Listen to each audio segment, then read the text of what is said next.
Dear students, welcome you once again to my online class. দেখো আজ একটা আমি গুরুত্বপূর্ণ বিষয় নিয়ে তোমাদের সামনে হাজির হয়েছি। এটা হলো একাদশ শ্রেণীর ক্লাস। একাদশ শ্রেণীর ভূগোল এবং অর্থবিদ্যা এই দুটি বিষয়ের ওপরে আমি আজকে কিছু এমসিকিউ তোমাদের লেখাবো, যেগুলো তোমাদের এই সামনে যে আসন্ন পরীক্ষা আসছে তার জন্য খুব ইম্পর্ট্যান্ট। দেখো, আমি প্রথমে ভূগোলের কিছু এমসিকিউ লেখাবো এবং তারপর এই ক্লাসেই অর্থবিদ্যার ওপরে কিছু এমসিকিউ লেখাবো, এবং সবকটি কিন্তু খুব ইম্পর্ট্যান্ট তোমাদের জন্য। দেখো, এগুলোর থেকেই আমি আশা করি তোমরা কমন পেতে পারো। তো আর দেখো, আর বেশি দেরি না করে কথা না বলেই আমরা ঢুকে পড়ি আমাদের এতে আলোচ্য বিষয়ের মধ্যে। দেখো, আমি আজকে ভূমিরূপ গঠনকারী প্রক্রিয়া থেকে তোমাদের ওই কিছু এমসিকিউ লেখাচ্ছি, যেটা ভূগোলের কথাটা প্রথমে বলছি। সেই ভূগোলের ভূমিরূপ গঠনকারী প্রক্রিয়া, যেটা তোমাদের বোধহয় 3rd কিংবা 4th চ্যাপ্টারের মধ্যে আছে, সেইটাকে আমরা আজকে প্রথমেই লেখাচ্ছি।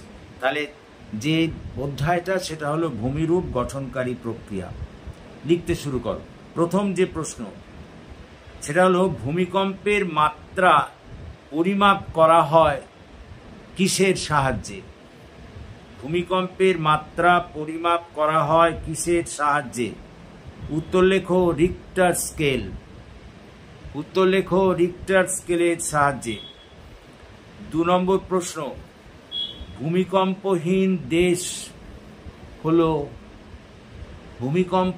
দেশ হলো ড্যাশ দিয়ে লেখো। উত্তর ব্রাজিল।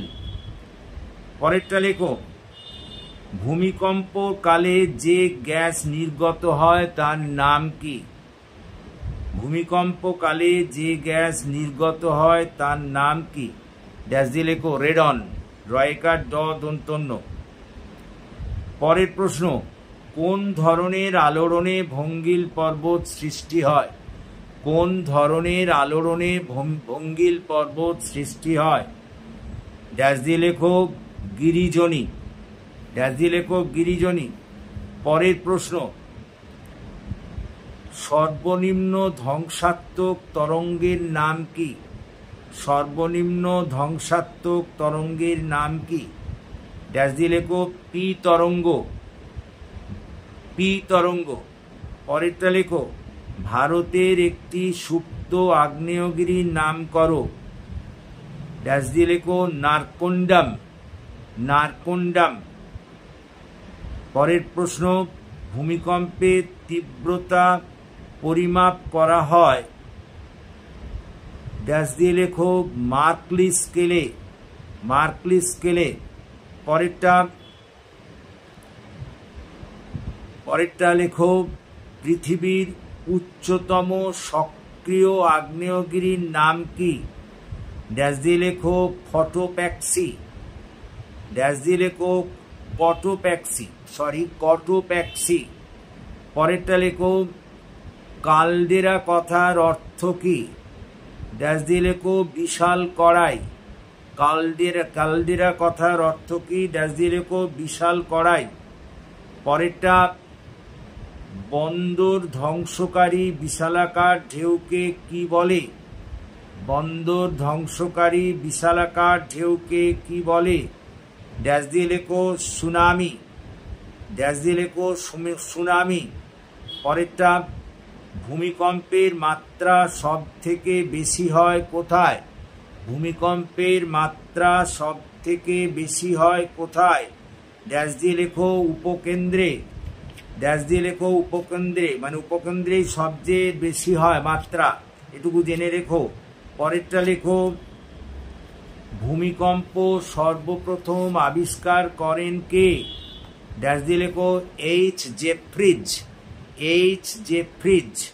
পরেরটা লেখো, উপকেন্দ্র ও প্রতিবাদ কেন্দ্রের মধ্যে কৌণিক দূরত্ব কত? উপকেন্দ্র ও প্রতিবাদ কেন্দ্রের মধ্যে কৌণিক দূরত্ব কত? ড্যাশ দিয়ে লেখো 180 ডিগ্রি।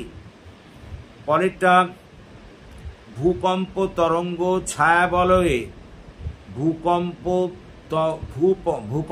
তরঙ্গ ছায়াবলয়ে পি এর পরিমাণ কত, ড্যাশ দিয়ে লেখো 16.5%। পরেরটা, তরঙ্গের বেগ সর্বাধিক বেশি কোথায়, তরঙ্গের বেগ সর্বাধিক বেশি কোথায়, ড্যাশ দিয়ে লেখো ভূমিকম্পের উপকেন্দ্রে, ভূমিকম্পের উপকেন্দ্রে। পরেরটা, কোনো ভূমিকম্প প্রবণ অঞ্চলে বহু দশক ধরে ভূমিকম্প না ঘটলে তাকে কি বলে, কোনো ভূমিকম্প প্রবণ অঞ্চলে বহু দশক ধরে ভূমিকম্প না ঘটলে তাকে কি বলে, ড্যাশ দিয়ে লেখো ভূমিকম্পচ্ছেদ, তাকে বলে ভূমিকম্পচ্ছেদ। পরেরটা, পৃষ্ঠ তরঙ্গকে কি বলে, পৃষ্ঠ তরঙ্গকে কি বলে, ড্যাশ দিয়ে লেখো কিউ তরঙ্গ। পরেরটা, পি তরঙ্গের কোন তরঙ্গের তরঙ্গ সংখ্যা সর্বোচ্চ, কোন তরঙ্গের তরঙ্গ সংখ্যা সর্বোচ্চ, ড্যাশ দিয়ে লেখো পি তরঙ্গের। কোন তরঙ্গের কম্পাঙ্ক সবচেয়ে বেশি, কোন তরঙ্গের কম্পাঙ্ক সবচেয়ে বেশি, ড্যাশ দিয়ে লেখো এস তরঙ্গের। পরেরটা, পি তরঙ্গের প্রকৃতি কিরকম, পি তরঙ্গের প্রকৃতি কিরকম, ড্যাশ দিয়ে লেখো পি তরঙ্গ হলো অনুদৈর্ঘ্য ও শব্দ তরঙ্গের অনুরূপ, পি তরঙ্গ হলো অনুদৈর্ঘ্য ও শব্দ তরঙ্গের অনুরূপ। পরেরটা, দেহ তরঙ্গের আবিষ্কারক কে, লর্ড রেলি, দেহ তরঙ্গের আবিষ্কারক কে, লর্ড রেলি। পরেরটা, সমান ভূকম্পের তীব্রতা বিশিষ্ট স্থানগুলিকে পরস্পর যোগ করলে যে কাল্পনিক রেখা পাওয়া যায় তাকে কি বলে, আমি আবার বলি, সমান ভূকম্পের তীব্রতা বিশিষ্ট স্থানগুলিকে পরস্পর যোগ করলে যে কাল্পনিক রেখা পাওয়া যায় তাকে কি বলে, ড্যাশ দিয়ে লেখো উত্তর আইসোসিসমাল লাইন, আইসোসিসমাল লাইন। পরেরটা, সমকাল ভূকম্পন রেখায় মানগুলি কিরকম হয়, ড্যাশ দিয়ে লেখো উপকেন্দ্র থেকে দূরের দিকে কমে।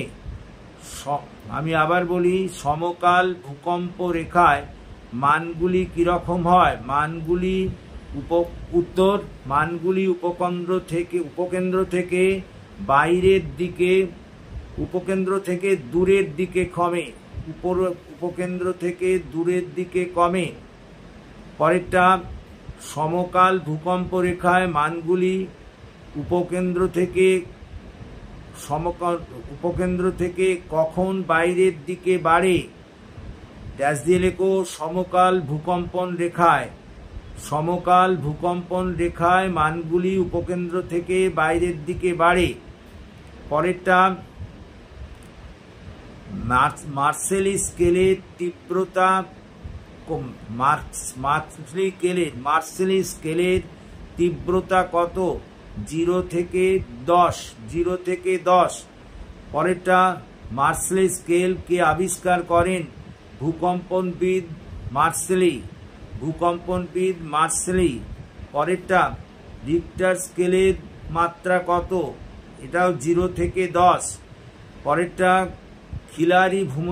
খিলারিতে ভূমিকম্প কত সালে হয়েছিল, খিলারিতে ভূমিকম্প কত সালে হয়েছিল, ড্যাশ দিয়ে লেখো 1993।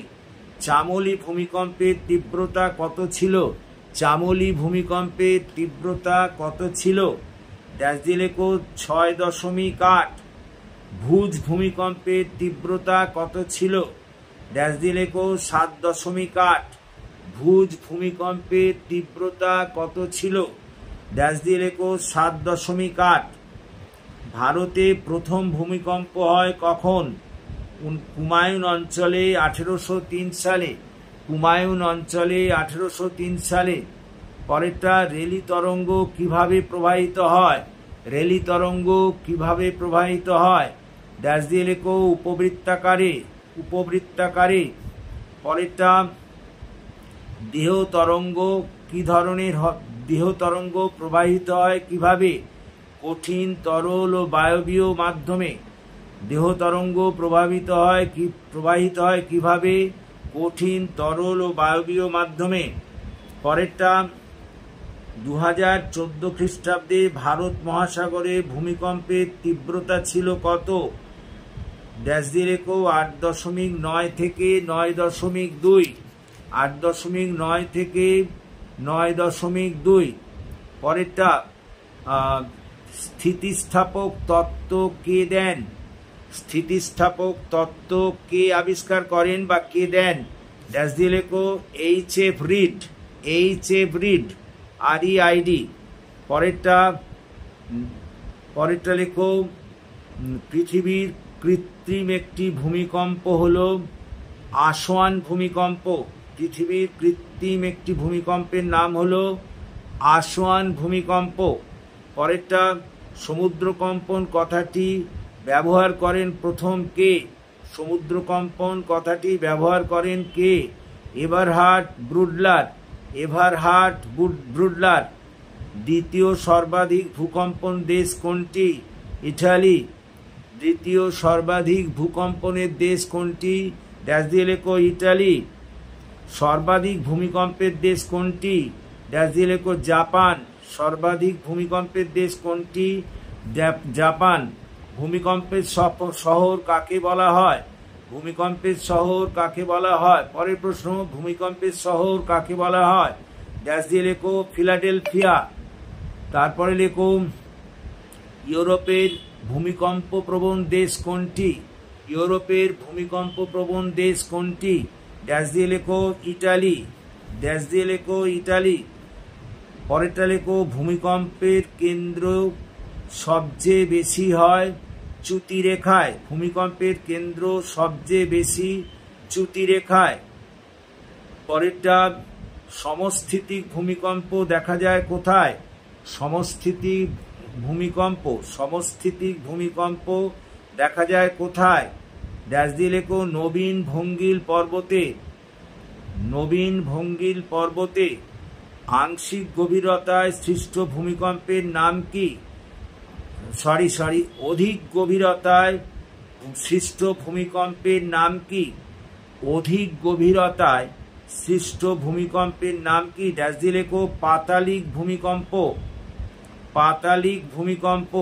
পরেরটা, ভূকম্পের কেন্দ্রের গভীরতা কত? 16 কিলোমিটার, 16 কিলোমিটার। যে পদ্ধতিতে জৈব বস্তুর সঠিক সময় নির্ধারণ করা যায় তা হলো ড্যাশ দিয়ে লেখো 14 কার্বন ডেটিং। তেহরি বাঁধে ভূমিকম্পের প্রধান কারণ এটি ভূমিকম্প প্রবণ এলাকা।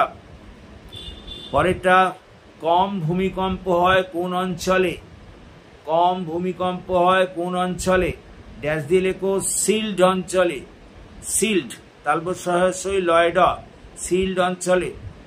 আন্তর্জাতিক ভূকম্প গবেষণা কোথায় অবস্থিত? আন্তর্জাতিক ভূকম্প গবেষণা কেন্দ্র কোথায় অবস্থিত? ড্যাশ দিয়ে লেখো ক্যালিফোর্নিয়ায়। দেখো, এগুলো হলো তোমাদের দিলাম তোমার থেকে ভূগোল থেকে। এইবার আমরা ইকোনমিক্সের কিছু দেব, মানে অর্থবিদ্যার। এতক্ষণ যেগুলো দিলাম সেগুলো জিওগ্রাফি থেকে। এরপরে আমরা দেব অর্থবিদ্যার। লেখো, আস্তে আস্তে লিখবে, আমি আস্তে আস্তে বলবো। প্রয়োজনীয় উপকরণগুলি, এটা যেটা চ্যাপ্টারটার নাম উৎপাদকের আচরণ, আমি যেখান থেকে দিচ্ছি এটার নাম হচ্ছে উৎপাদকের আচরণ। ইকোনমিক্সের ক্লাস 11 উৎপাদকের আচরণের ওপরে কিছু MCQ লিখে নাও। প্রয়োজনীয় উপকরণগুলি থেকে চূড়ান্ত দ্রব্যে রূপান্তর ঘটানোর কারিগরি সম্পর্ককে কি বলে? আমি আবার বলি, প্রয়োজনীয় উপকরণগুলি থেকে চূড়ান্ত দ্রব্যে রূপান্তর ঘটানোর কারিগরি সম্পর্ককে কি বলে? ড্যাশ দিয়ে লেখো উৎপাদন অপেক্ষক। উৎপাদন অপেক্ষক। পরেরটা, যে উপাদানগুলির পরিমাণ স্বল্পকালে পরিবর্তন করা যায় না তাদের কি বলে? যে উপাদানগুলির পরিমাণ স্বল্পকালে পরিবর্তন করা যায় না তাদের কি বলে? ড্যাশ দিয়ে লেখো স্থির উপাদান, ড্যাশ দিয়ে লেখো স্থির উপাদান। পরেরটা, কোনো স্বল্পকালীন উৎপাদন প্রক্রিয়ায় কোনটি স্থির উপাদান হতে পারে? ড্যাশ দিয়ে লেখো ভারী ও বড় যন্ত্রপাতি, ভারী ও বড় যন্ত্রপাতি। পরেরটা, কোন স্বল্পকালীন উৎপাদন প্রক্রিয়ায় কোনটি পরিবর্তনশীল উপাদান হতে পারে? কোন স্বল্পকালীন উৎপাদন প্রক্রিয়ায় কোনটি পরিবর্তনশীল উপাদান হতে পারে? ড্যাশ দিয়ে লেখো অস্থায়ী শ্রমিক, অস্থায়ী শ্রমিক। পরেরটা, নেক্সট লেখো, পরেরটা লেখো স্বল্পকালে গড় স্থির ব্যয় রেখার আকৃতি কেমন হয়? স্বল্পকালে গড় স্থির ব্যয় রেখার আকৃতি কেমন হয়? ড্যাশ দিয়ে লেখো সমপরাবৃত্তাকার, সমপরাবৃত্তাকার। পরেরটা, স্বল্পকালে গড় ব্যয় রেখার আকৃতি। আচ্ছা, এর আগেরটা বললাম কিন্তু স্বল্পকালে গড় স্থির ব্যয় রেখার আকৃতি। এবারে বলছি স্বল্পকালে গড় ব্যয় রেখার আকৃতি কেমন হয়? এখানে লেখো ইউ আকৃতির। স্বল্পকালে গড় ব্যয় রেখার আকৃতি কেমন হয়? ইউ আকৃতির। পরেরটা, প্রান্তিক ব্যয়রেখা কেমন হয়? প্রান্তিক ব্যয়রেখা কেমন হয়? ড্যাশ দিয়ে লেখো প্রথমে নিম্নগামী পরে ঊর্ধ্বগামী, প্রথমে নিম্নগামী পরে ঊর্ধ্বগামী। পরেরটা লেখো উৎপাদন ক্ষেত্রে সমহার মাত্রা বৃদ্ধির প্রতিদান কার্যকরী হলে উৎপাদন অপেক্ষক কেমন হয়? আমি আবার বলি, উৎপাদন ক্ষেত্রে সমহার মাত্রা বৃদ্ধির প্রতিদান কার্যকরী হলে উৎপাদন অপেক্ষক কেমন হয়? ড্যাশ দিয়ে লেখো সরল রৈখিকভাবে সমজাতীয়, সরল রৈখিকভাবে সমজাতীয় হয়। পরেরটা, উৎপাদন যত বৃদ্ধি পায় গড় স্থির ব্যয় তত কি হয়? উৎপাদন যত বৃদ্ধি পায় গড় স্থির ব্যয় তত কি হয়? ড্যাশ দিয়ে লেখো প্রথমে কমে পরে বাড়ে, প্রথমে কমে পরে বাড়ে। পরেরটা লেখো উৎপাদন ক্ষেত্রে উপাদান বাবদ ব্যয়কে কি বলা হয়? উত্তর আর্থিক ব্যয়, উত্তর আর্থিক ব্যয়। পরেরটা লেখো কোন ব্যয়কে মার্শাল প্রকৃত বা প্রচ্ছন্ন ব্যয় বলেছেন? কোন ব্যয়কে মার্শাল প্রকৃত বা প্রচ্ছন্ন ব্যয় বলেছেন? ড্যাশ দিয়ে লেখো সংগঠকের কর্মোদ্যম, সংগঠকের কর্মোদ্যমকে। পরেরটা, কোনো উপকরণের কাম্যতম বিকল্প ব্যবহার থেকে যে আয় হয় সেটাই হয় ওই উপকরণের ড্যাশ দিয়ে লেখো সুযোগ ব্যয়।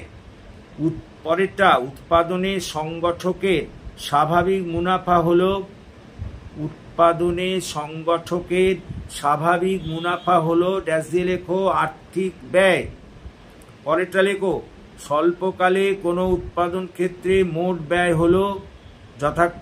হলো ড্যাশ দিয়ে লেখো মোট স্থির ব্যয় ও মোট পরিবর্তনশীল ব্যয়ের সমষ্টির সমান, মোট স্থির ব্যয় ও মোট পরিবর্তনশীল ব্যয়ের সমষ্টির সমান। পরেরটা, ফার্মের মোট স্থির ব্যয় রেখার আকৃতি কেমন হয়? ফার্মের মোট স্থির ব্যয় রেখার আকৃতি কেমন হয়? ড্যাশ দিয়ে লেখো অনুভূমিক, ড্যাশ দিয়ে লেখো অনুভূমিক। পরেরটা, স্বল্পকালে ফার্মের উৎপাদন শূন্য হলে ফার্মের মোট ব্যয় হবে ড্যাশ দিয়ে লেখো মোট স্থির ব্যয়ের সমান, মোট স্থির ব্যয়ের সমান। পরেরটা, ফার্মের মোট ব্যয় রেখার আকৃতি কেমন হয়? ফার্মের মোট ব্যয় রেখার আকৃতি কেমন হয়? ড্যাশ দিয়ে লেখো উল্টানো এস আকৃতির মতো, উল্টানো এস আকৃতির মতো। পরেরটা নেক্সট, পরেরটা লেখো, স্বল্পকালে গড় পরিবর্তনশীল ব্যয়রেখার আকৃতি কেমন হয়? স্বল্পকালে গড় পরিবর্তনশীল ব্যয়রেখার আকৃতি কেমন হয়? ড্যাশ দিয়ে লিখবে ইংরেজি ইউ আকৃতির মতো, ইংরাজি ইউ আকৃতির মতো। পরেরটা, ফার্মের গড় পরিবর্তনশীল ব্যয় যখন সর্বনিম্ন হয় তখন প্রান্তিক ব্যয় কত হয়? ড্যাশ দিয়ে লেখো 0। আবার বলি, ফার্মের গড় পরিবর্তনশীল ব্যয় যখন সর্বনিম্ন হয় তখন প্রান্তিক ব্যয় কত হয়? ড্যাশ দিয়ে লেখো 0। পরেরটা, কোন রেখার আকৃতি আয়তক্ষেত্রিক পরাবৃত্ত? কোন রেখার আকৃতি আয়তক্ষেত্রিক পরাবৃত্ত? ড্যাশ দিয়ে লেখো গড় স্থির ব্যয় রেখা। পরেরটা, স্বল্পকালীন ব্যয়রেখার আকৃতি ইংরেজি ইউ আকৃতি হওয়ার কারণ কি? স্বল্পকালীন ব্যয়রেখার আকৃতি ইংরেজি ইউ আকৃতি হওয়ার কারণ কি? ড্যাশ দিয়ে লেখো পরিবর্তনীয় অনুপাতের নিয়ম, পরিবর্তনীয় অনুপাতের নিয়মের জন্য। পরেরটা, গড় ব্যয়রেখা ও গড় পরিবর্তনশীল ব্যয়রেখার মধ্যবর্তী উল্লম্ব দূরত্ব ক্রমাগত কমতে থাকার কারণ কি? আবার বলি, গড় ব্যয়রেখা ও গড় পরিবর্তনশীল ব্যয়রেখার মধ্যবর্তী উল্লম্ব দূরত্ব ক্রমাগত কমতে থাকার কারণ কি? ড্যাশ দিয়ে লেখো উত্তর, গড় স্থির ব্যয় ক্রমাগত কমতে থাকে, গড় স্থির ব্যয় ক্রমাগত কমতে থাকে। পরেরটা, কোন ব্যয় স্থির ব্যয়ের অন্তর্ভুক্ত? ড্যাশ দিয়ে লেখো স্থায়ী শ্রমিকের বেতন। কোন ব্যয় স্থির ব্যয়ের অন্তর্ভুক্ত? ড্যাশ দিয়ে লেখো স্থায়ী শ্রমিকের বেতন। কোনটি পরিবর্তনশীল ব্যয় নয়? ড্যাশ দিয়ে লেখো লাইসেন্স ফি। পরেরটা লেখো নেক্সট, ফার্মের মোট স্থির ব্যয়রেখার আকৃতি কেমন হয়? ড্যাশ দিয়ে লেখো অনুভূমিক। ফার্মের মোট স্থির ব্যয়রেখার আকৃতি কেমন হয়? ড্যাশ দিয়ে লেখো অনুভূমিক। পরেরটা, ড্যাশ দিয়ে পরেরটা লেখো উৎপাদন ক্ষেত্রে পরিবর্তনীয় অনুপাতের বিধি অনুযায়ী মোট উৎপাদন কি হবে? আমি আবার বলি, উৎপাদন ক্ষেত্রে পরিবর্তনীয় অনুপাতের বিধি অনুযায়ী মোট উৎপাদন কি হবে? উত্তর লেখো প্রথমে বৃদ্ধি পাবে তারপর হ্রাস পাবে, প্রথমে বৃদ্ধি পাবে তারপর হ্রাস পাবে। ক্লিয়ার? পরেরটা লেখো নেক্সট, উৎপাদন ক্ষেত্রে মাত্রা বৃদ্ধির প্রতিদানের নিয়মটি সমান কার্যকরী হয় কখন? উৎপাদন ক্ষেত্রে মাত্রা বৃদ্ধির প্রতিদানের নিয়মটি সমান কার্যকরী হয় কখন? ড্যাশ দিয়ে লেখো দীর্ঘকালে, ড্যাশ দিয়ে লেখো দীর্ঘকালে। উৎপাদন ক্ষেত্রে, পরেরটা, উৎপাদন ক্ষেত্রে ক্রমহ্রাসমান প্রতিদানের স্তরে বা দ্বিতীয় স্তরে কি থাকে? ড্যাশ দিয়ে লেখো গড় উৎপাদন কমে, প্রান্তিক উৎপাদন কমে, কিন্তু উভয়ই ধনাত্মক। গড় উৎপাদন কমে, প্রান্তিক উৎপাদন কমে, কিন্তু উভয়ই ধনাত্মক। পরেরটা লেখো স্থির উৎপাদনগুলির নিয়োগ স্থির রেখে, স্থির উৎপাদনগুলির নিয়োগ স্থির রেখে পরিবর্তনীয় উপাদানগুলির নিয়োগ বৃদ্ধির ফলে যে পরিমাণ দ্রব্য উৎপন্ন হয় তাকে কি বলা হয়? মোট উৎপাদন। তাকে কি বলা হয়? মোট উৎপাদন। দেখো, আমরা আজ এখানেই থামব। এই পাঠে তোমাদের এই কটা করেই ভূগোল এবং অর্থবিদ্যার কোশ্চেন দিলাম, এমসিকিউ। এগুলো কিন্তু খুব ইম্পর্টেন্ট, এখান থেকে কমন আসতে পারে। সুতরাং আশা করি তোমরা বুঝতে পেরেছো এই সব এগুলোকেই করতে হবে। আর তোমরা তো জানো এবারে তোমাদের সবই এমসিকিউ, সুতরাং এগুলো করলে এর থেকে হয়তো তোমরা কমন পেতে পারো। So that's all for this day. Thank you for watching and listening. So please subscribe my channel